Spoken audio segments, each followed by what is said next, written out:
ସମ୍ବଲପୁରୀ ଶାଢ଼ୀ सारा विश्व में प्रसिद्धि लाभ करथिबा बेले एहार अविकल छापा शाढ़ी एवं सम्बलपुरी शाढ़ीर बुणाकारों मुंड व्यथार कारण पलटिछि।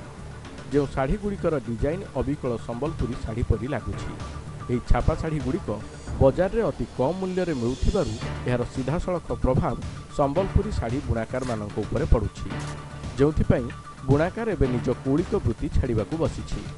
एहाकु नै बुणाकार माने प्रधानमंत्री नरेंद्र मोदी को तांको बरगड़ गस्त समय एक अभियोग पत्र देइथिले।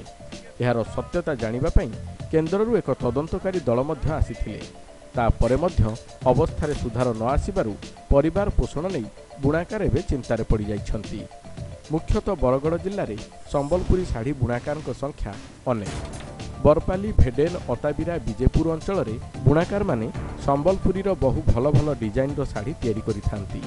अनेक गाँव में बुणाकार माने तांको कौलिक वृत्ति भाव यह काम करि आसुछंती। एथिरु अनेक बुणाकार राष्ट्रपति पुरस्कार पाई सम्बलपुरी बांधकलार मान्यता को बढ़ाइछंती। तापरे मध्य सम्बलपुरी वस्त्रालय रे शाढ़ीर मान और डिजाइन देखि मूल्य निर्धारित करा जाए। मात्र बजार में मिलुथिबा नकली छपा शाढ़ी को बंद करने को पदक्षेप निया जाउनथिबा अभियोग होइछि। शिल्पायन माड़ एवं पारंपरिक और कौलिक वृत्ति उपरे पड़िबारे लागिछि।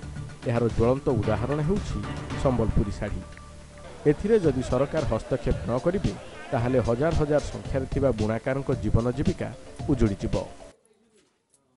सम्बलपुरी शाढ़ी बजार को डुप्लिकेट आसिबा फल ओरिजिनल शाढ़ीर मान दिन को दिन कमिबार लगुच। तेणु वर्तमान ग्राहक माने सम्बलपुरी शाढ़ी प्रति आकृष्ट होती 350 टंका रु 250 टंकार डुप्लिकेट शाढ़ी मिल जाउची, किंतु ओरिजिनल शाढ़ी मार्केट रे तार ठीक भाव में बिक्री हो पारु नाही। तेणु ग्राहक माने बा तंती माने बहुत हैरान हरकत हेबार देखा मिलूँ। तेणु यार निराकरण करने दिगरे सरकार पदक्षेप नेबा उचित। बरगढ़ मनीष कुमार शर्मा आशुतोष रथ, लाइव ओडिशा।